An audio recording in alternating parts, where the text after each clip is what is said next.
칠순을 맞아 곱게 한복을 입고 친구들과 웃던 말순의 앞에 며느리 지혜가 술잔을 든 채 다가섰습니다. 어머니, 솔직히 집 팔 생각 없으세요? 저희 애도 커서 방이 부족하거든요. 잔치장이 얼어붙는 순간 아들 병수가 벌떡 일어나 소리쳤습니다. 엄마, 이제 우리 집 문제예요. 당신 명의로 해놔서 그렇지. 결국 나한테 줄 거잖아요. 칠순을 축하하러 온 친구들이 말리려 했지만 지혜는 상 위의 국그릇을 발로 걷어찼습니다. 콰당 깨지는 소리와 함께 뜨거운 국물이 말순의 흰 저고리를 적셨습니다. 그냥 그 집 우리 줘요. 그게 그렇게 어려워요? 지혜의 고함이 잔치장을 가득 채웠습니다. 사연 시작 전 구독과 좋아요는 무료입니다. 살짝 눌러주시면 오늘 하루 행운이 찾아올 거예요. 자, 그럼 오늘의 드라마 속으로 함께 들어가 볼까요? 또 이런 반찬이에요? 며느리 강지혜의 목소리가 식탁 위로 떨어졌습니다. 정말순이 새벽같이 일어나 정성껏 준비한 아침상을 보며 지혜는 한숨을 내쉬었어요. 시금치나물, 된장찌개, 계란말이. 70평생 손맛으로 살아온 말순의 정성이 담긴 상차림이었죠. 아, 미안하다. 다음엔 내가 좋아하는 걸로 준비할게. 말순이 조심스럽게 말했지만 지혜는 이미 젓가락을 내려놓고 일어서고 있었습니다. 됐어요. 저 그냥 밖에서 사 먹을게요. 탁 의자를 뒤로 밀어내는 소리가 거실에 울렸어요. 말순은 상 앞에 혼자 남겨졌습니다. 김이 모락모락 나는 된장찌개를 바라보며 말순은 가슴 한구석이 무너지는 걸 느꼈죠. 이 집은 말순이 평생을 바쳐 마련한 집이었습니다. 26에 남편을 여의고 3살배기 아들 박병수를 혼자 키우면서 말순은 단 하루도 쉬지 않았어요. 남의 집 식모살이로 시작해서 작은 반찬 가게를 차렸고 30년을 악착같이 일해 이 마당 넓은 2층 집을 샀죠. 우리 병수만은 남들처럼 어렵게 살게 안 할 거야. 그 말을 되뇌며 손가락에 칼자국이 생기고 마늘 냄새가 배도록 일했습니다. 병수가 대학 갈 때도 장가 갈 때도 모든 비용을 말순이 댔어요. 며느리가 들어올 때는 2층 방까지 새로 꾸며주었죠. 손녀 준이가 태어났을 땐 눈물을 흘리며 다짐했습니다. 이 아이를 위해서라도 더 열심히 살아야지. 그런데 언제부턴가 이 집에서 말순은 점점 투명인간이 되어가고 있었습니다. 엄마, 이제 우리가 알아서 할게요. 엄마는 그냥 쉬세요. 아들 병수의 말투에서 존중은 사라지고 귀찮음만 남았어요. 며느리 지혜는 말순이 거실을 청소하려 하면 어머니, 제가 할게요라고 하면서도 표정엔 짜증이 가득했죠. 마치 이 집이 당연히 자기들 것이고 말순은 그저 얹혀 사는 사람처럼 대했습니다. 어느 날 저녁이었습니다. 말순이 낡은 거실 커튼을 바꾸자고 하자 병수가 버럭 소리를 질렀어요. 엄마, 우리 집 일은 우리가 결정한다니까요. 왜 자꾸 간섭하세요? 아니, 그게 아니라 낡아서. 요즘은 다 이래요. 엄마 세대랑 지금은 다르다고요. 병수는 말순을 마치 시대에 뒤떨어진 사람 취급했습니다. 말순은 할 말을 잃고 자기 방으로 돌아갔죠. 문을 닫는 순간 눈물이 흘러내렸어요. 그래도 손녀 준이만은 달랐습니다. 학교에서 돌아오면 제일 먼저 말순을 찾았죠. 할머니, 오늘 뭐 만들었어? 내가 좋아하는 계란말이 만들었단다. 와, 할머니 최고. 준이가 깔깔 웃으며 말순의 치마폭을 잡을 때만 말순은 숨을 쉴 수 있었습니다. 하지만 그것도 오래가지 못했어요. 지혜가 2층에서 내려와 준이를 불러 올라가면 준이는 아쉬운 표정으로 말순을 돌아보곤 했죠. 말순은 밤마다 잠을 이루지 못했습니다. 어두운 천장을 올려다보며 생각했어요. 평생을 바쳐 이룬 게 이것뿐인가? 이 집이 정말 내 집일까? 그런 생각이 들 때마다 고개를 저었습니다. 아니야, 괜찮아. 다 잘 될 거야. 스스로를 다독였죠. 어느 날 오후 말수는 반찬 배달을 마치고 집에 돌아왔습니다. 현관문을 열자 거실에서 며느리 지혜가 소파에 비스듬히 누워 스마트폰을 보고 있었어요. 어머니, 돌아오셨어요? 나가실 김에 장 좀 봐주세요. 우유랑 달걀 떨어졌거든요. 지혜는 고개도 돌리지 않고 말했습니다. 말수는 방금 막 돌아왔는데 또 나가야 한다는 게 서운했지만 내색하지 않았어요. 알았어. 저녁 준비하기 전에 다녀올게. 말수는 다시 가방을 들고 현관문을 나섰습니다. 문을 닫으며 뒤를 돌아보니 지혜는 여전히 소파에 누워 웃고 있었죠. 마트로 가는 길 말수는 친구 연희의 말이 떠올랐어요. 얼마 전 시장에서 만났을 때였습니다. 말수나, 너 아들한테 너무 다 주는 거 아니냐? 너도 내 인생이 있잖아. 애들 잘 되는 게 부모 인생 아니겠어? 그때는 그렇게 대꾸했지만 지금은 그 말이 자꾸 귓가에 맴돌았습니다. 말수는 걸음을 멈추고 하늘을 올려다봤어요. 구름 한 점 없는 맑은 하늘이었지만 말순의 마음은 잔뜩 흐려 있었죠. 저녁 무렵 부엌에서 된장찌개를 끓이며 말수는 중얼거렸습니다. 다 괜찮아질 거야. 우리 가족은 괜찮아. 하지만 냄비 속 국물이 보글보글 끓어오르듯 말순의 가슴 속에서도 무언가 끓어오르고 있었어요. 그것이 무엇인지 말수는 아직 알지 못했습니다. 다만 이 답답함이 언젠가 터져나올 것 같다는 불길한 예감만이 들었죠. 거실에서 며느리와 아들의 웃음소리가 들려왔습니다. 그들은 텔레비전을 보며 행복해 보였어요. 그 웃음소리가 말순의 귀엔 멀게만 느껴졌습니다.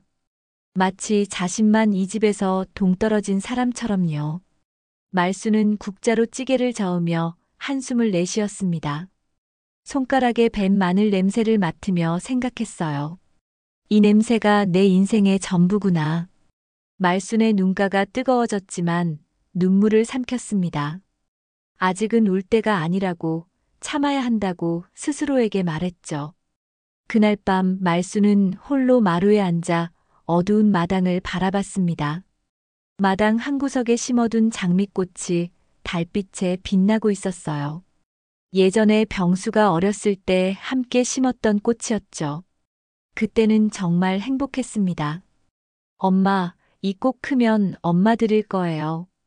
어린 병수가 흙투성이 손으로 말순의 손을 잡으며 웃던 모습이 떠올랐습니다. 그 아이는 어디로 간 걸까요? 지금의 병수는 말순을 보며 웃지 않았습니다. 말수는 무릎을 끌어안고 앉아 있었습니다. 찬바람이 불어와 어깨를 스쳤지만 일어설 힘이 없었어요. 그저 달빛 아래 홀로 앉아 지난 시간들을 떠올렸죠. 그때 2층에서 웃음소리가 들려왔습니다. 지혜와 병수가 무슨 이야기를 하는지 재미있어 하는 소리였어요. 그 웃음소리는 말순에게 닿지 않았습니다. 말순은 천천히 일어나 방으로 돌아갔죠. 이불 속에 누워서도 잠은 오지 않았습니다. 천장을 바라보며 말수는 중얼거렸어요. 언제까지 이렇게 살아야 하나. 할머니, 곧 칠순이잖아요. 잔치해야죠. 손녀 준이가 달력을 가리키며 신나게 말했습니다. 일요일 오후 거실에 모여 앉은 가족들 사이로 준이의 목소리가 경쾌하게 울려 퍼졌어요. 말수는 준이의 얼굴을 바라보며 미소 지었습니다. 그 순간만큼은 가슴이 따뜻해졌죠. 칠순잔치? 에이, 그런 거 안 해도 돼. 말순이 손사래를 치며 말했지만 준이는 고개를 저었어요. 안 돼요. 친구 할머니도 칠순잔치 하셨는데 우리 할머니도 해야죠. 준이가 말순의 팔을 잡고 흔들자 말순은 그 따뜻한 손길에 눈시울이 붉어졌습니다. 평생 남을 위해 살아온 말순에게 누군가 자신을 위해 기뻐해 주는 게 얼마나 오랜만인지 몰랐죠. 그때 소파에 앉아있던 며느리 지혜가 스마트폰에서 고개를 들었습니다. 요즘 누가 칠순잔치해요? 지혜의 목소리는 차가웠어요. 준이의 들뜬 목소리와는 대조적이었죠. 그 돈이면 집 인테리어 바꾸는 게 훨씬 낫죠. 우리 집도 한 10년 됐잖아요. 말수는 가슴이 철렁 내려앉았습니다. 지혜가 바라보는 눈빛엔 배려라곤 찾아볼 수 없었어요. 그저 귀찮은 일이 생겼다는 표정뿐이었죠. 그렇긴 한데, 말순이 말끝을 흐리자 아들 병수도 끼어들었습니다. 엄마, 지혜 말이 맞아요. 그냥 집에서 소소하게 합시다. 밖에서 하면 돈도 아깝고 준비도 복잡하잖아요. 하지만 오빠 할머니 칠순인데. 준이가 항의했지만 병수는 딱 잘라 말했어요. 애들은 가만히 있어. 어른들끼리 얘기하는 거야. 준이는 입을 삐죽 내밀고 말순을 바라봤습니다. 말순은 아무 말도 할 수 없었어요. 목구멍까지 올라온 말들이 있었지만 가족의 분위기를 해치고 싶지 않았죠. 그래, 집에서 조촐하게 하자. 괜찮아.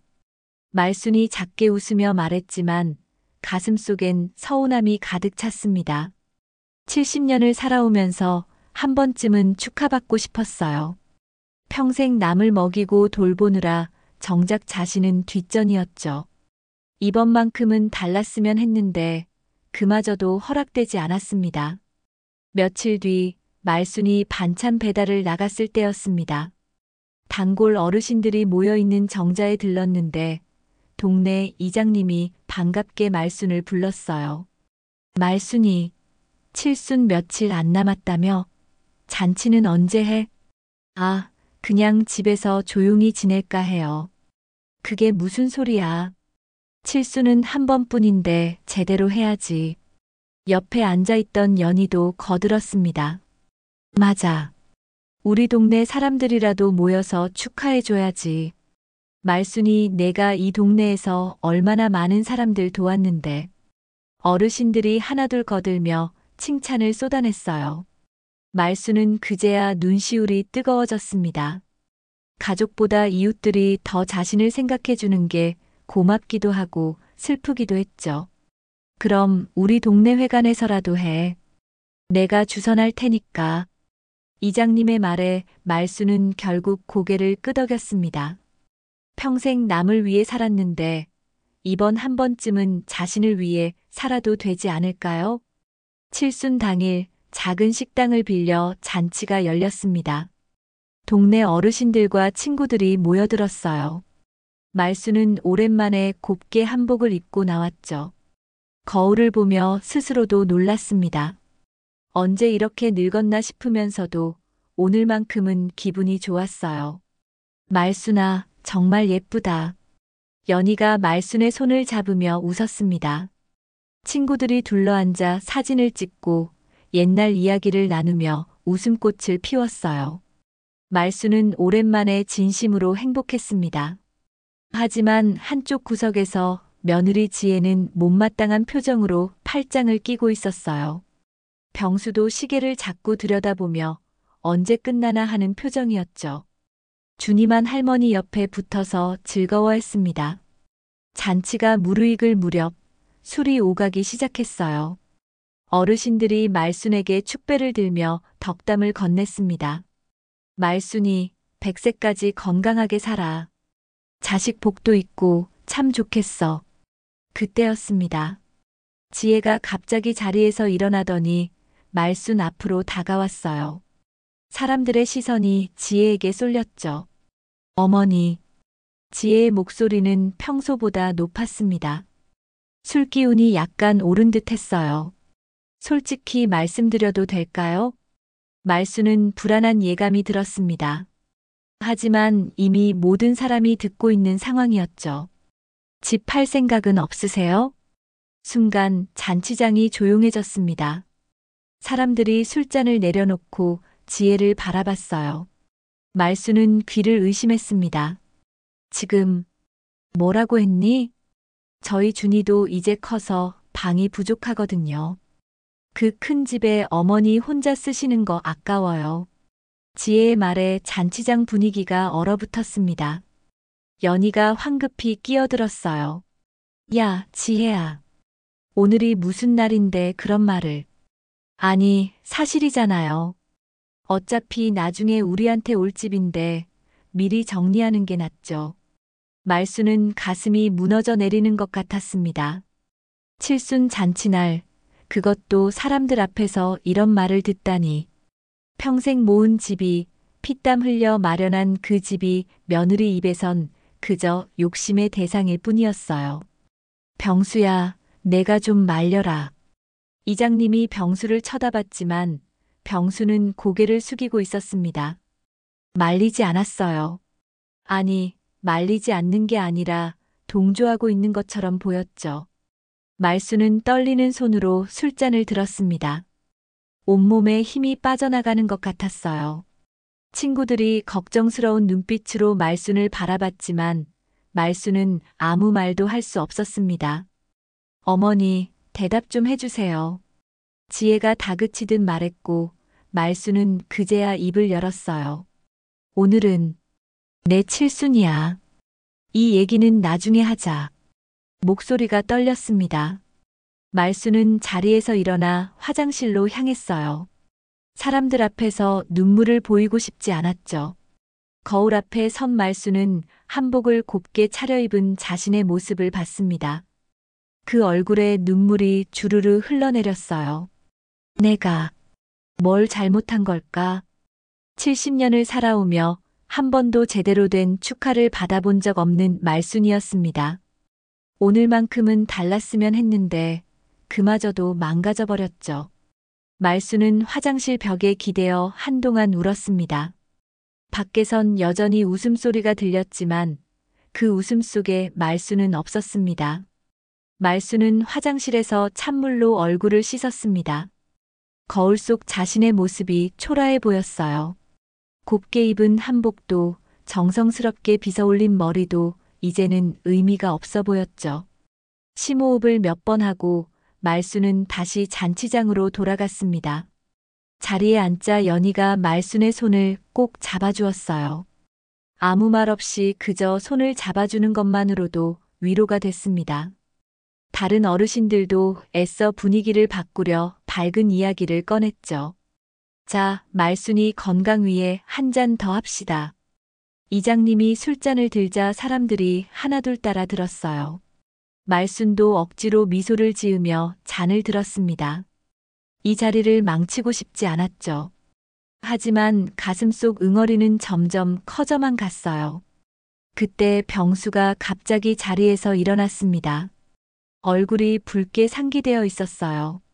술을 꽤 마신 듯 했죠. 잠깐만요, 다들. 병수의 목소리가 잔치장에 울려 퍼졌습니다. 사람들이 일제히 병수를 바라봤어요. 말수는 불길한 예감에 가슴이 철렁 내려앉았습니다. 오늘 이 자리에서 확실히 하고 넘어가야 할 것 같아서요. 병수야, 무슨 소리를 하려는 거냐? 이장님이 당황한 목소리로 물었지만 병수는 개의치 않았어요. 엄마, 이제 우리 집 문제예요. 병수가 말순을 똑바로 쳐다보며 말했습니다. 그 눈빛엔 존중도 사랑도 없었어요. 그저 차갑고 계산적인 시선뿐이었죠. 당신 명의로 해놔서 그렇지 결국 나한테 줄 거잖아요. 순간 잔치장이 얼어붙었습니다. 술잔을 들던 사람들이 손을 멈췄고 이야기하던 어르신들이 입을 다물었어요.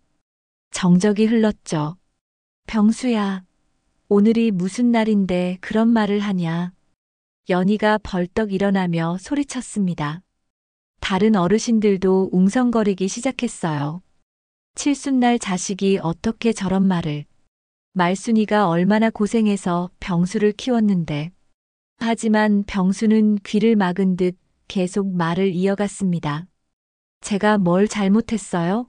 사실을 말한 건데. 그 집은 어차피 제 거예요. 법적으로도 그렇고. 아니, 법적으로 그게 무슨.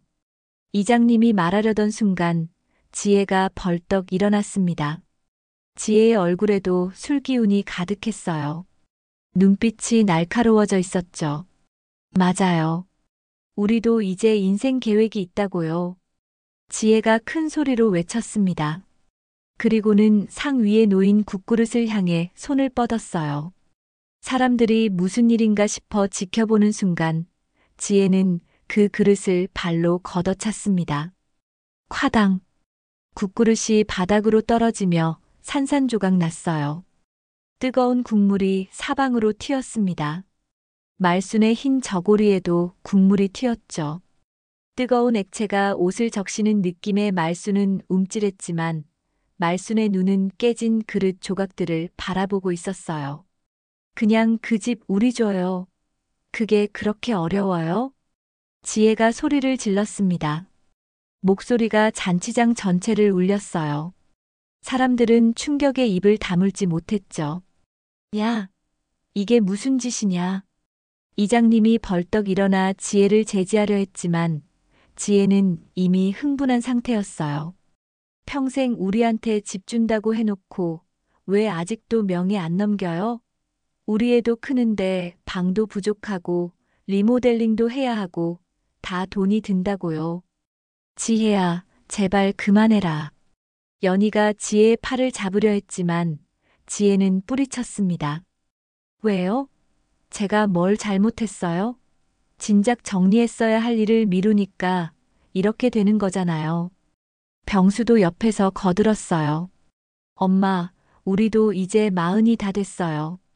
인생 설계 좀 하게 해주세요. 그 집 명의만 넘기면 되는 거잖아요. 말수는 그 자리에 얼어붙은 듯 앉아 있었습니다. 움직일 수가 없었어요. 아들과 며느리가 내뱉는 말들이 날카로운 칼처럼 가슴을 찔렀죠. 평생을 바쳐 키운 아들이 손수방을 꾸며준 며느리가 지금 자신에게 이러고 있다는 게 믿기지 않았습니다. 병수야, 정신 차려라. 내가 지금 무슨 짓을 하는지 알기는 하냐. 이장님이 병수의 어깨를 붙잡으며 소리쳤지만 병수는 비틀거리며 그 손을 뿌리쳤어요. 저리 가세요. 이건 우리 집안일이에요. 집안일이고 뭐고 칠순 잔치날 어머니한테 이게 무슨 짓이냐. 연희도 눈물을 글썽이며 소리쳤습니다. 하지만 병수와 지혜는 이미 이성을 잃은 상태였어요. 잔치장은 완전히 아수라장이 되어버렸습니다. 어르신들은 황급히 자리를 뜨기 시작했고 몇몇은 말순에게 다가와 위로의 말을 건넸어요. 하지만 말순은 아무 말도 듣지 못했습니다. 귀가 멍멍했죠. 준이가 울면서 말순에게 달려왔어요. 할머니, 할머니 괜찮아요? 준이의 작은 손이 말순의 젖은 저고리를 쓰다듬었습니다. 말순은 그제야 정신이 들었어요. 손녀의 눈물 어린 얼굴을 보니 가슴이 미어졌죠. 괜찮아, 준이야. 할머니 괜찮단다. 말순은 떨리는 목소리로 말했습니다. 하지만 전혀 괜찮지 않았어요. 온몸에 힘이 빠져나가는 것 같았죠. 집에 가자. 이 자리 정리하자. 병수가 비틀거리며 말순을 끌어내려 했지만 연희가 가로막았습니다. 너희는 먼저 가라. 말순이는 내가 모셔다 드릴 테니까. 뭔데요? 우리 엄만데. 내 엄마 맞다. 그런데 너 같은 자식이 어디 있냐? 당장 꺼져. 연희의 호통에 병수는 뒤로 물러섰어요. 지혜는 입술을 깨물며 말순을 노려봤지만 결국 병수를 끌고 먼저 나갔습니다. 잔치장엔 깨진 그릇 조각들과 흩어진 국물, 그리고 멍하니 앉아있는 말순만 남았어요. 화려했던 칠순 잔치는 이렇게 끝났습니다. 말순이 평생 꿈꿔왔던 축하의 날은 악몽으로 변해버렸죠. 연희가 말순의 어깨를 감싸며 조용히 말했습니다. 말순아, 울어도 돼. 참지 마.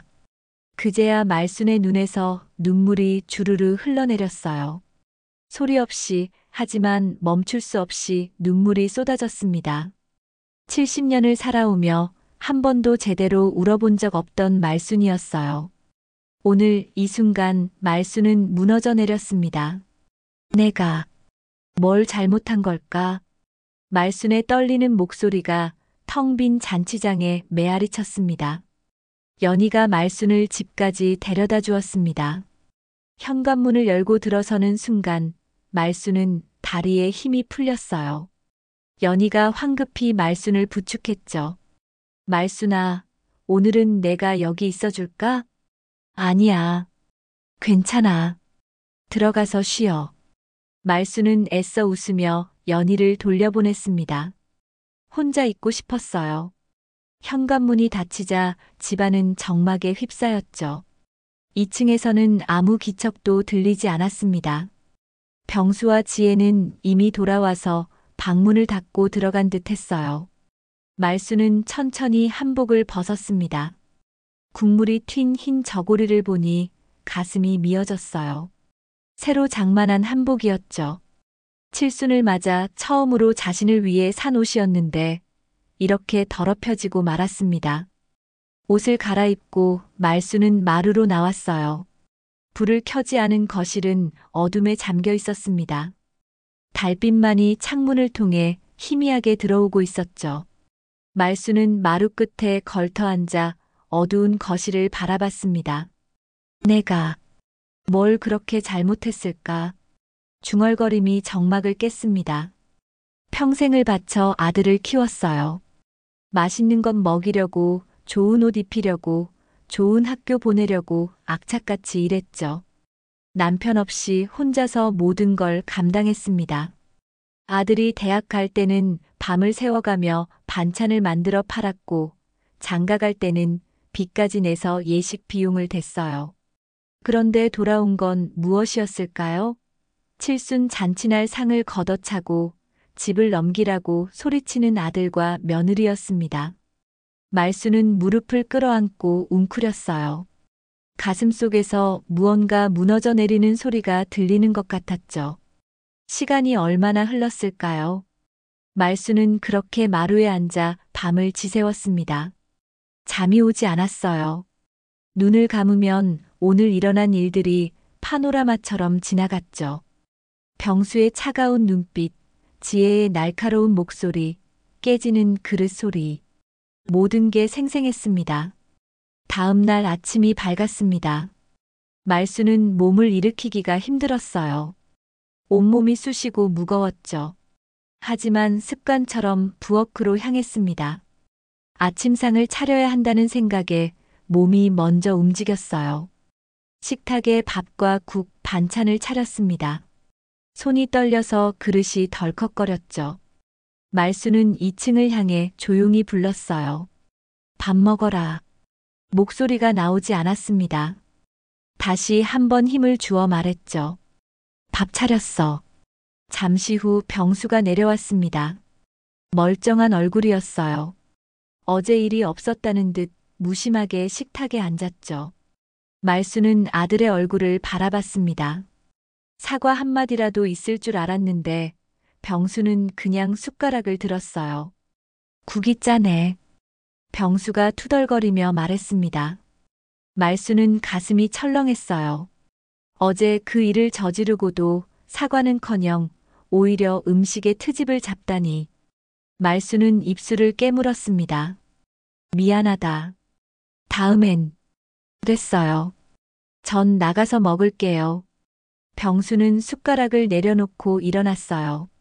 그리고 아무렇지 않게 현관으로 향했죠. 병수야. 말순이 불렀지만 병수는 돌아보지 않았습니다. 어제 일, 우리 얘기 좀 하자. 엄마, 바빠요. 나중에 해요. 현관문이 쾅 소리를 내며 닫혔습니다. 말수는 덩그러니 식탁 앞에 홀로 남았어요. 차려놓은 밥상을 보니 눈물이 나려고 했죠. 말수는 고개를 떨구고 숟가락을 들었습니다. 밥이 목으로 넘어가지 않았어요. 한참 후 지혜가 준이를 데리고 내려왔습니다. 지혜는 말순과 눈도 마주치지 않았어요. 준이야, 빨리 먹어. 학교 늦겠다. 어머니, 어제 일은. 말순이 조심스럽게 말을 꺼냈지만 지혜는 손사래를 쳤어요. 아, 어제요? 그냥 감정이 좀 올라서 그랬어요. 너무 신경 쓰지 마세요. 형식적인 말뿐이었습니다. 진심 어린 사과는 아니었죠. 그저 상황을 대충 넘어가려는 태도였어요. 말순은 더 이상 말을 잇지 못했습니다. 준이만 말순을 바라보며 눈물을 글썽였어요. 할머니, 응, 준이야. 할머니 괜찮아.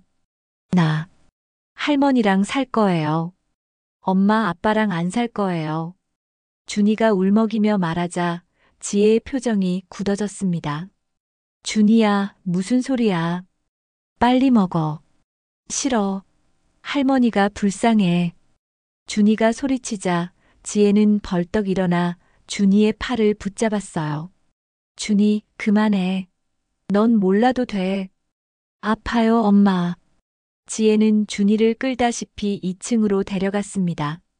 준이가 계단을 올라가며 뒤돌아보는 눈빛이 말순의 가슴을 찔렀어요. 곧 2층 방문이 쾅 하고 닫히는 소리가 들렸죠. 말순은 텅 빈 식탁 앞에 혼자 앉아 있었습니다. 준이의 울음소리가 희미하게 들려왔어요. 말순은 주먹을 꽉 쥐었습니다. 손톱이 손바닥에 파고들었지만 아프지 않았어요. 가슴이 더 아팠으니까요. 그 순간 말순은 깨달았습니다. 이대로는 안 되겠다고. 계속 참고 넘어가면 자신은 이 집에서 점점 더 투명인간이 될 거라고. 아니, 이미 투명인간이 되어버렸죠. 아무도 말순을 존중하지 않았어요. 말순이 평생 모은 것도, 평생 일한 것도 아무 의미가 없었습니다. 말순은 천천히 자리에서 일어났어요. 방으로 들어가 서랍을 열었습니다. 오래된 통장과 서류들이 들어있었죠. 집 등기부등본도 있었어요. 말순은 그 서류를 꺼내 들고 한참을 바라봤습니다. 이 집은 내 집이야. 말순이 중얼거렸습니다. 평생 피땀 흘려 모은 돈으로 산 집이에요. 아무도 함부로 할 수 없는 말순의 집이었죠. 그런데 언제부턴가 말순은 이 집에서 눈치를 보며 살고 있었습니다. 이제 내 마음대로 할 거야. 말순의 목소리에 힘이 실렸어요. 더 이상 참지 않기로 했습니다. 더 이상 당하고만 있지 않기로 했죠. 70년을 남을 위해 살았다면 이제는 자신을 위해 살아야 했어요. 말순은 서류를 가방에 넣었습니다. 그리고 외투를 걸쳤어요. 어디론가 가야 할 것 같았죠. 이대로 집에만 있으면 안 될 것 같았습니다. 현관을 나서는 말순의 뒷모습은 어제와 달랐어요. 어깨가 조금 펴져 있었고 걸음에 힘이 있었죠. 무언가 결심한 사람의 걸음걸이였습니다. 2층 창문에서 지혜가 말순을 내려다보고 있었어요. 하지만 말순은 뒤돌아보지 않았습니다. 그저 앞만 보고 걸어갔죠. 말순의 인생에서 새로운 장이 열리려 하고 있었습니다. 말순은 동네 부동산 사무소로 향했습니다. 가방 속 등기부등본을 꼭 쥐고 걸었어요. 마음속으론 이미 결심했죠. 이 집을 정리하고 새로운 삶을 시작하겠다고. 더 이상 아들 내외의 눈치를 보며 살 수 없었습니다. 부동산 문을 열고 들어서자 사장님이 반갑게 맞아주었어요. 어머니, 어서 오세요. 무슨 일이세요? 이 집요. 빨리 팔아주세요. 말순이 가방에서 서류를 꺼내 책상 위에 올려놓았습니다. 부동산 사장은 서류를 펼쳐보더니 고개를 갸웃했어요. 어머니, 이 집 주소가 맞으시죠? 네, 맞아요. 제가 30년 전에 산 집이에요. 말순의 목소리는 확신에 차 있었습니다. 하지만 부동산 사장의 표정은 점점 이상해졌어요. 근데 어머니, 이 집 어머니 명의가 아니네요? 네. 무슨 소리예요? 말순은 귀를 의심했습니다. 부동산 사장이 컴퓨터를 두드리며 화면을 확인했어요. 여기 등기부등본 보세요. 현재 소유주가 박병수 씨로 되어 있는데요. 그럴 리가. 제 집인데. 말수는 다리에 힘이 풀렸습니다. 의자를 잡고 겨우 앉았어요. 부동산 사장이 걱정스러운 얼굴로 물었죠. 혹시 명예 이전하신 적 있으세요? 그 순간 말순의 머릿속에 몇 년 전 일이 떠올랐습니다. 병수가 찾아와서 말했던 것이 기억났어요. 엄마, 세금 문제 때문에 명의를 잠깐만 제 이름으로 바꾸면 좋을 것 같아요. 나중에 상속세가 엄청 나온대요. 미리 정리하면 세금을 아낄 수 있어요. 그래. 그럼 그렇게 해라. 말수는 그때 아무 의심 없이 서류에 도장을 찍었어요. 아들을 믿었으니까요. 세금을 아끼는 게 좋다고 하니 당연히 그렇게 해야 한다고 생각했죠. 병수가 엄마 집은 엄마 집이에요. 그냥 서류상으로만 제 명의로 해두는 거예요 라고 했을 때 말수는 의심하지 않았습니다.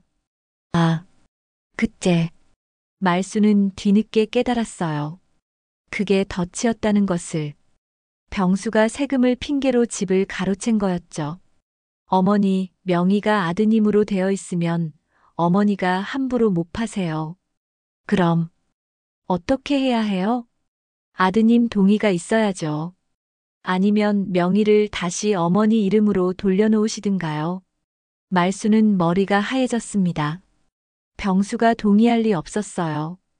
오히려 이 집을 자기 것이라고 우기는 판이었죠. 근데 어머니, 부동산 사장이 조심스럽게 말을 이었습니다. 이 집에 대출이 걸려 있네요. 대출이요? 네. 은행 담보대출이 2천만 원 정도 잡혀 있어요. 말수는 귀를 의심했어요. 대출이라니. 말수는 평생 빚을 지고 산 적이 없었습니다.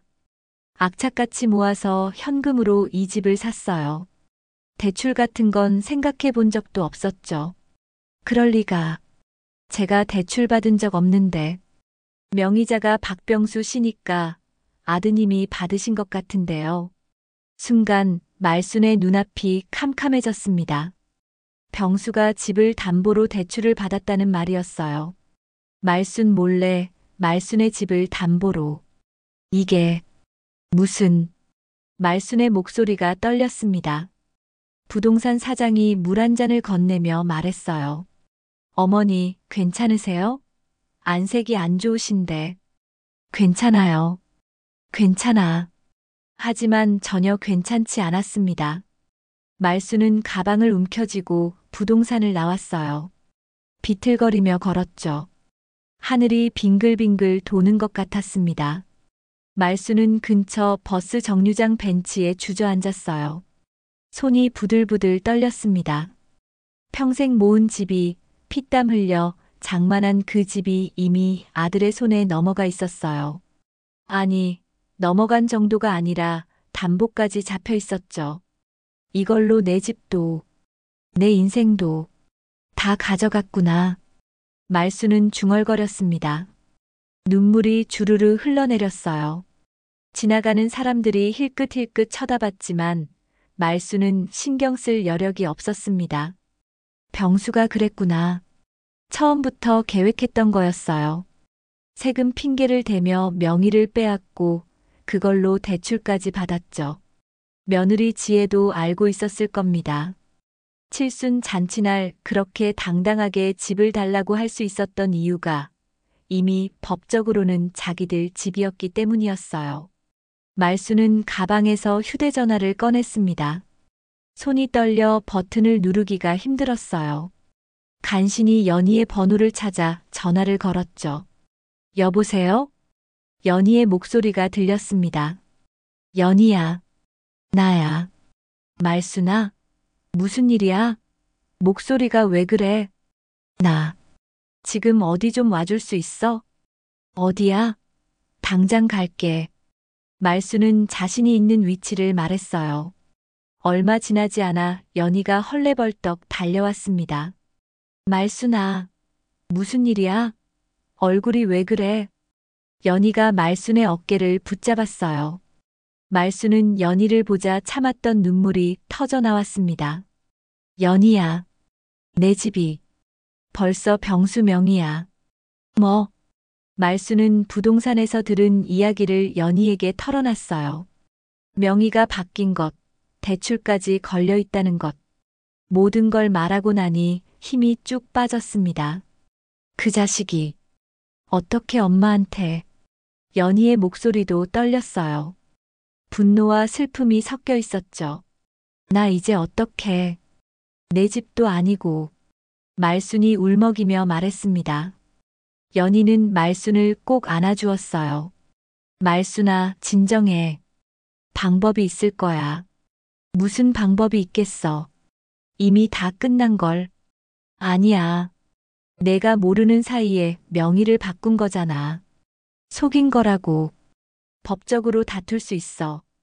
연희의 말에 말수는 고개를 들었어요. 정말 그럴 수 있어? 당연하지. 내가 아는 변호사가 있어. 거기 가서 상담 받아보자. 연희가 말순의 손을 꼭 잡았습니다. 말순은 그 손의 온기에서 조금이나마 위로를 받았어요. 하지만 가슴속 절망은 쉽게 가시지 않았습니다. 내가 뭘 잘못했길래 이런 벌을 받는 걸까? 너는 아무 잘못 없어. 잘못한 건 저 못된 자식들이야. 연희가 말순의 등을 토닥였습니다. 두 사람은 한동안 그렇게 벤치에 앉아 있었어요. 지나가는 차들의 소음 속에서 말순의 흐느낌만이 작게 들렸죠. 해가 서쪽으로 기울기 시작했습니다. 말순은 고개를 들어 하늘을 봤어요. 구름 한 점 없이 맑은 하늘이었지만 말순의 마음은 먹구름이 잔뜩 끼어 있었습니다. 연희야. 응. 나. 이제 싸울 거야. 말순의 목소리에 힘이 실렸어요. 눈물을 닦고 일어선 말순의 눈빛이 달라져 있었습니다. 절망 속에서 분노가 피어올랐고 그 분노는 말순에게 힘을 주었죠. 그래, 잘 생각했어. 당하고만 있을 순 없지. 연희가 말순의 어깨를 다독이며 말했습니다. 두 사람은 천천히 자리에서 일어났어요. 말순의 싸움이 이제 시작되려 하고 있었습니다. 며칠 후 연희는 말순을 데리고 법률사무소로 갔습니다. 오래된 건물 3층에 있는 작은 사무실이었어요. 문을 열고 들어서니 중년의 여성 변호사가 맞아주었죠. 안녕하세요. 앉으세요. 김현주 변호사는 부드러운 목소리로 말순을 앉혔습니다. 말순은 떨리는 손으로 가방에서 서류들을 꺼냈어요. 등기부등본, 옛날 집 매매계약서, 통장 내역까지 평생 모아온 증거들이었죠. 상황을 설명해 주시겠어요? 김 변호사가 차분히 물었습니다. 말순은 처음부터 차근차근 이야기했어요. 30년 전 집을 산 것, 몇 년 전 아들이 세금 문제를 핑계로 명의를 바꾼 것, 그리고 최근에 알게 된 대출 문제까지. 김 변호사는 서류들을 꼼꼼히 살폈습니다. 한참을 들여다보던 그가 고개를 들었어요. 어머니, 이건 명백한 명의신탁 케이스입니다. 명의신탁이요? 네. 실제 소유자는 어머니인데 명의만 아드님으로 되어 있는 거죠. 서류를 보니 집값을 어머니가 전액 지불하셨고 그 이후로도 관리비며 세금이며 다 어머니가 내셨네요. 말순은 고개를 끄덕였어요. 명의는 병수로 바뀌었지만 실제로 모든 비용을 낸 건 말순이었죠. 그럼 제가 이길 수 있을까요? 말순의 목소리가 떨렸습니다. 김 변호사는 확신에 찬 눈빛으로 말순을 바라봤어요. 물론입니다. 증거도 충분하고요. 다만 시간은 좀 걸릴 겁니다. 얼마나요? 빠르면 서너 달, 길면 6개월 정도 걸릴 수 있어요. 말순은 긴 한숨을 내쉬었습니다. 그래도 희망이 보였어요. 완전히 끝난 게 아니었죠. 해볼게요. 꼭 해야 해요. 말순의 목소리에 힘이 실렸습니다. 김 변호사가 미소를 지었어요. 좋습니다. 그럼 소송을 준비하겠습니다. 명의신탁 해지 소송을 제기하고 집을 다시 어머니 명의로 돌려받겠습니다. 그날부터 말순의 싸움이 시작됐습니다. 변호사는 서류를 준비하고 말순은 필요한 증거들을 찾아 모았어요. 옛날 집 구매 당시 영수증, 관리비 납부 증명서, 은행 거래 내역까지 모든 것이 말순이 진짜 주인이라는 걸 증명했죠. 소장이 법원에 접수됐고 병수에게 소송장이 날아갔습니다. 그날 저녁 집에 돌아온 병수는 소송장을 들고 말순에게 달려왔어요. 엄마, 이게 뭐예요? 병수의 얼굴이 불그락푸르락했습니다. 지혜도 옆에서 소송장을 빼앗아 읽더니 소리를 질렀어요. 미쳤어요? 진짜 소송을 해요? 내 집이니까. 말순은 담담히 대답했습니다. 더 이상 두렵지 않았어요. 오히려 속이 시원했죠. 엄마, 이거 취하하세요. 창피하게. 창피한 건 너희야. 엄마 집을 훔쳐간 것도 모자라 대출까지 받았잖아. 그건 사업 자금이 필요해서. 병수가 변명했지만 말수는 듣지 않았습니다. 변명 필요 없어. 법정에서 보자. 말수는 방으로 들어가 문을 닫았어요. 밖에서 병수와 지혜가 고함을 지르는 소리가 들렸지만 말수는 흔들리지 않았습니다. 다음 날부터 집안 분위기는 최악이었어요. 병수와 지혜는 말순을 완전히 무시했죠. 식사 시간에도 말순과 눈을 마주치지 않았고 말을 걸어도 대꾸하지 않았습니다. 하지만 말순은 개의치 않았어요. 이미 각오한 일이었으니까요. 한 달이 지났습니다. 첫 번째 법정 날이었어요. 말순은 김 변호사와 함께 법원에 갔습니다. 법정 안에서 병수와 마주쳤죠. 병수도 변호사를 대동하고 있었어요. 재판이 시작됐습니다. 말순 측 변호사가 증거들을 제출했어요. 집 매매 계약서, 말순이 지불한 대금 영수증, 관리비 납부 기록, 세금 납부 증명서. 모든 것이 말순의 것이었죠. 병수 측 변호사는 반박했습니다. 명의 이전은 합법적인 절차를 거쳤습니다. 양측 합의 하에 이루어진 일이죠. 합의요? 제 의뢰인은 속은 겁니다. 세금을 아낀다는 말에 속아서 서류에 도장을 찍었죠. 김 변호사가 강하게 반박했어요. 재판은 팽팽했습니다. 2달이 지났습니다. 두 번째, 세 번째 재판이 이어졌어요.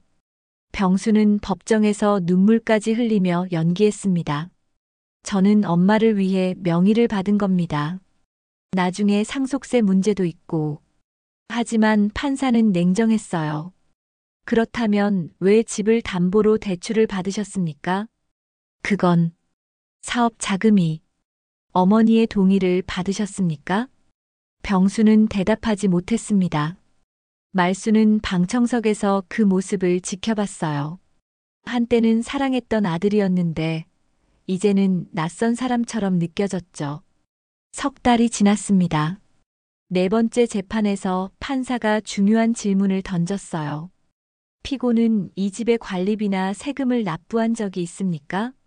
아니, 그건 모든 비용을 원고가 부담했다는 증거가 제출됐습니다. 피고는 명의만 갖고 있을 뿐 실질적 소유자의 의무를 다하지 않았네요. 판사의 말에 병수는 말문이 막혔어요. 변호사도 더 이상 할 말이 없어 보였죠. 넉 달이 지난 어느 날 마침내 판결이 나왔습니다. 말순은 가슴이 두근거렸어요. 연희가 옆에서 말순의 손을 꼭 잡아주었죠. 판사가 판결문을 읽기 시작했습니다. 본건은 명의신탁 관계가 입증된다고 판단됩니다. 피고는 원고로부터 신탁받은 명의를 부당하게 이용했으며 말순은 숨을 참고 들었어요. 따라서 해당 부동산의 소유권은 원고에게 있다고 판결합니다. 피고는 즉시 명의를 원고에게 이전하라. 쿵. 판사가 망치를 내리쳤습니다. 말순은 믿을 수 없었어요. 이긴 거였습니다. 법원이 말순의 손을 들어준 거였죠. 말순아, 이겼어. 이겼다고. 연희가 말순을 껴안으며 울었습니다. 말순도 눈물이 쏟아졌어요. 기쁨의 눈물이었죠. 병수는 고개를 떨구고 법정을 나갔습니다. 지혜도 창백한 얼굴로 뒤따라갔어요. 말순은 그들을 보며 복잡한 감정이 들었지만 후회는 없었습니다. 법원을 나서며 말순은 하늘을 올려다봤어요. 맑게 갠 하늘이 눈부셨습니다. 이제야 내 이름으로 사는구나. 말순이 조용히 중얼거렸습니다. 70년을 살아오며 항상 누군가의 엄마로, 누군가의 며느리로, 누군가를 위해 살았어요. 하지만 이제는 달랐습니다. 정말순이라는 이름으로 자기 자신으로 살 수 있게 됐죠. 김 변호사가 말순에게 다가왔어요. 축하드립니다, 어머니. 잘 싸우셨습니다. 고맙습니다, 변호사님. 정말 고마워요. 말순은 김 변호사의 손을 꼭 잡았습니다. 그 손에서 힘이 느껴졌어요. 자신을 믿어준 사람들 덕분에 여기까지 올 수 있었죠. 연희와 함께 법원 계단을 내려오며 말순은 생각했습니다. 이제 진짜 시작이라고. 이제부터 자신을 위한 인생을 살아야 한다고. 말순의 발걸음은 가벼웠고 얼굴엔 미소가 번졌어요. 석양빛이 두 사람의 그림자를 길게 늘어뜨렸습니다. 그 그림자는 당당했고 흔들림이 없었죠. 판결이 난 지 일주일 후 말순은 조용히 집을 팔기로 결심했습니다. 법원의 판결로 명의는 다시 말순에게 돌아왔지만 이 집에서 더 이상 살 수 없다는 걸 알았어요. 병수와 지혜가 있는 한 편안한 날은 없을 테니까요. 말순은 부동산에 연락했습니다. 다행히 집을 사겠다는 사람이 금방 나타났어요. 좋은 가격이었죠. 말순은 계약서에 도장을 찍었습니다. 이번엔 정말 자신의 이름으로요. 계약이 끝나고 집으로 돌아오는 길 말순의 마음은 이상하게 가벼웠습니다.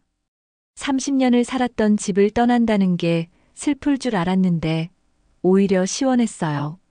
새로운 시작을 위한 첫걸음이었으니까요. 현관문을 열고 들어서자 거실에 병수와 지혜가 서 있었습니다. 두 사람 모두 얼굴이 굳어 있었어요. 말순이 집을 판다는 소문을 들었나 봤죠. 엄마. 병수가 낮은 목소리로 불렀습니다. 말순은 신발을 벗으며 대답했어요. 왜? 정말 집 파세요? 응, 팔았어. 계약 끝났어. 말순의 목소리는 담담했습니다. 병수의 얼굴이 새하얘졌어요. 엄마, 그 집은 결국 우리 거였잖아요. 병수가 소리를 질렀습니다.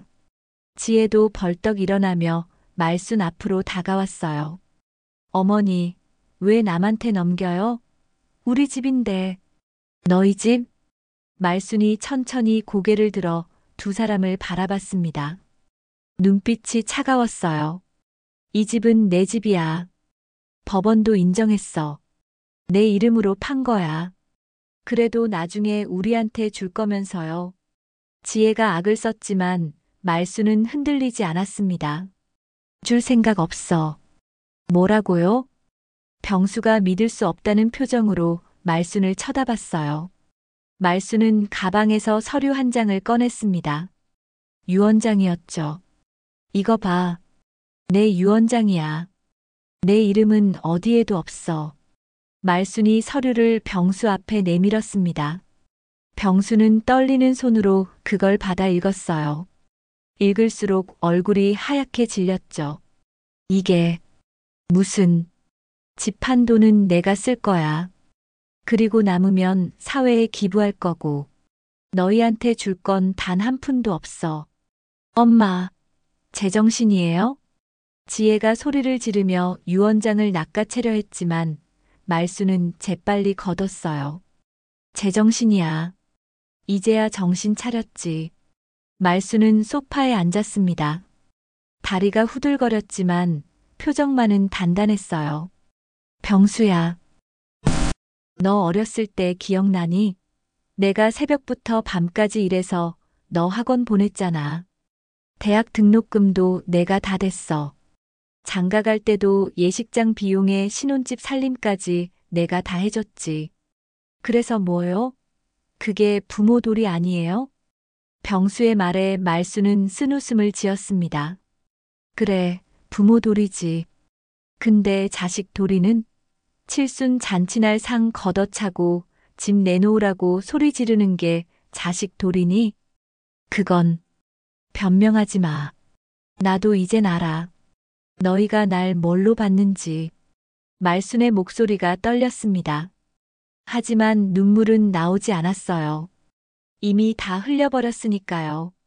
엄마, 잘못했어요. 다시 생각해 주세요. 병수가 무릎을 꿇으며 애원했습니다. 하지만 말수는 고개를 저었어요. 늦었어. 너희는 내 칠순날 내 존엄을 짓밟았어. 그걸로 끝이야. 어머니. 지혜가 상을 발로 걷어찼습니다. 물컵이 바닥에 떨어져 깨졌어요. 물이 사방으로 튀었죠. 칠순날 국그릇을 걷어찬 것처럼요. 하지만 말수는 미동도 하지 않았습니다. 그저 지혜를 차갑게 바라볼 뿐이었어요. 그렇게 화낼 거 없어. 이미 끝났으니까. 당신, 정말, 내가 오늘 내 생일상 걷는 대신 너희 이름을 지웠어. 말순이 천천히 일어섰습니다. 병수와 지혜를 번갈아 보며 말했죠. 이제부터 너희는 남이야. 나한테 기대하지 마. 나도 너희한테 아무것도 바라지 않을 테니까. 엄마. 병수가 말순의 팔을 잡으려 했지만 말순은 뿌리쳤어요. 손 떼. 이젠 너희 손길도 싫어. 말순은 방으로 들어가 문을 닫았습니다. 밖에서 병수와 지혜가 문을 두드리며 소리쳤지만 말수는 듣지 않았어요. 침대에 앉아 창밖을 바라봤죠. 마당에 장미꽃이 보였습니다. 예전에 병수와 함께 심었던 그 꽃이요. 활짝 피어 있었어요. 하지만 이제 그 꽃도 다른 사람 것이 될 겁니다. 말수는 괜찮았어요. 추억도 미련도 이제 버릴 때가 됐으니까요. 한참 후 밖이 조용해졌습니다. 병수와 지혜가 포기하고 2층으로 올라간 모양이었어요. 말수는 가방을 꺼내 짐을 싸기 시작했습니다. 많은 건 필요 없었죠. 옷 몇 벌과 소중한 사진 몇 장이면 충분했어요. 짐을 싸며 말수는 문득 웃음이 났습니다. 70평생 처음으로 자유로워진 것 같았어요. 누구의 눈치도 보지 않아도 되고 누구를 위해 희생하지 않아도 됐죠. 이제는 오직 자신만을 위해 살 수 있었습니다. 말수는 거울 앞에 섰어요. 거울 속 자신의 얼굴을 바라봤습니다. 주름이 깊게 패였지만 눈빛만은 또렷했어요. 살아있는 눈빛이었죠. 정말순, 이제 시작이야. 말순이 거울 속 자신에게 말했습니다. 그 목소리엔 희망이 담겨 있었어요. 70년을 살았지만 진짜 인생은 이제부터였습니다. 밤이 깊어갔습니다. 말수는 침대에 누워 천장을 바라봤어요. 내일이면 이 집을 떠납니다. 새로운 곳에서 새로운 삶을 시작하죠. 두렵지 않았어요. 오히려 설레었습니다. 말수는 눈을 감았습니다. 오랜만에 편안한 잠이 찾아올 것 같았어요. 이사하는 날 말수는 마지막으로 집안을 둘러봤습니다.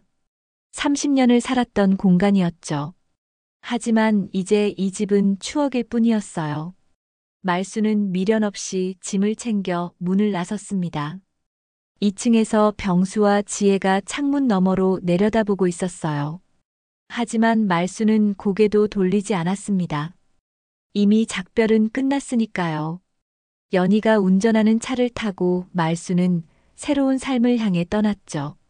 집을 판 돈으로 말수는 작은 원룸을 얻었습니다. 크지 않았지만 깨끗하고 햇볕이 잘 들었어요. 무엇보다 오롯이 말순만의 공간이었죠. 아무 눈치도 볼 필요가 없었습니다. 말순아, 이 집 괜찮네. 연희가 짐을 옮기며 말했습니다. 말수는 창문을 열어 햇살을 받으며 미소 지었어요. 응, 정말 좋아. 그리고 남은 돈으로 말수는 결심했습니다. 다시 반찬 가게를 열기로요.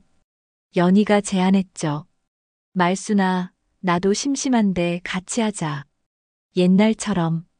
정말? 그럼 같이 하자.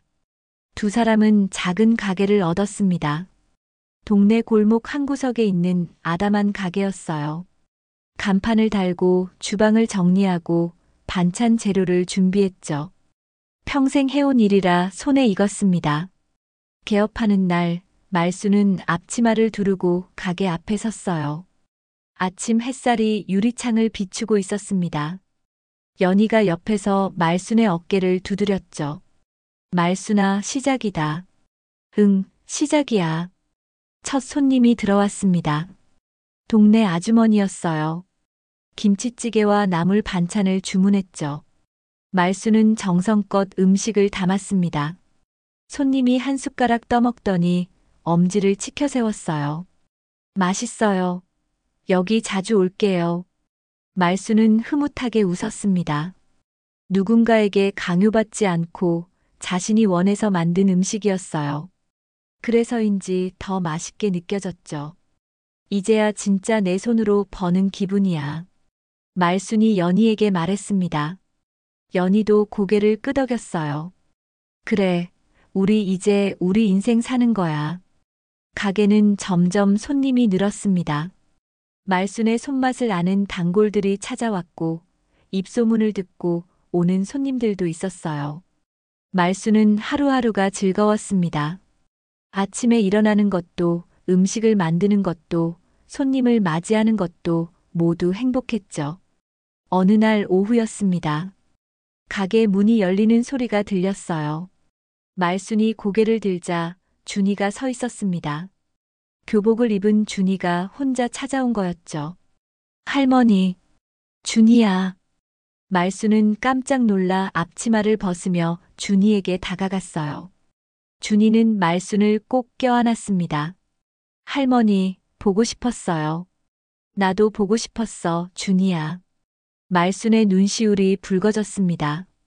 손녀를 다시 볼 수 있을까 걱정했는데 준이가 찾아와 준 거였어요. 할머니, 엄마 아빠한테는 비밀이에요. 학원 간다고 하고 왔어요. 그래도 돼? 네. 할머니 보고 싶어서 못 참겠더라고요. 준이가 가게를 둘러보며 말했습니다. 할머니, 여기 예뻐요. 할머니한테 잘 어울려요. 그래. 고맙다, 준이야. 말수는 준이에게 따뜻한 국을 끓여주었어요. 준이는 맛있게 먹으며 말했습니다. 할머니, 저 결심했어요. 뭘? 나 커서 할머니처럼 살 거예요. 멋있게.